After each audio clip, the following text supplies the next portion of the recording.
আমাদের ঘরে এমন অনেক জিনিস রয়েছে যা বিভিন্ন রোগ থেকে স্বস্তি দিতে পারে। হ্যালো, আমি ডক্টর জানে আলম দেওয়ান, মেডিকেল অফিসার, নলাটি হসপিটাল। আমার চ্যানেলে ফিরে আসার জন্য সকলকে ধন্যবাদ।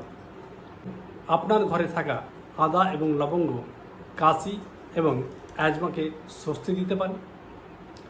লবঙ্গের মধ্যে প্রচুর পরিমাণে protein, iron, sodium, calcium, carbohydrates রয়েছে। এই লবঙ্গ কাশি এবং অ্যাজমার উপসর্গ থেকে আপনাকে স্বস্তি দিতে পারে। আদা ও লবঙ্গের মতো বিভিন্ন রোগে স্বস্তি দিতে পারে। যদি কারো কাশি হয় তাহলে কাঁচা আদা অথবা আদার চা করে খেলে আপনার কাশি থেকে আপনাকে যথেষ্ট স্বস্তি দিতে পারবে। অর্থাৎ আপনাদের বাড়িতে থাকা লবঙ্গ এবং আদা যেটাই হাতের কাছে থাকবে, যদি কারো অথবা অ্যাজমার লক্ষণ বা উপসর্গ দেখতে পান তাহলে তৎক্ষণাৎ হাতের কাছে আপনি যেটাই পাবেন সেটাই ব্যবহার করবেন।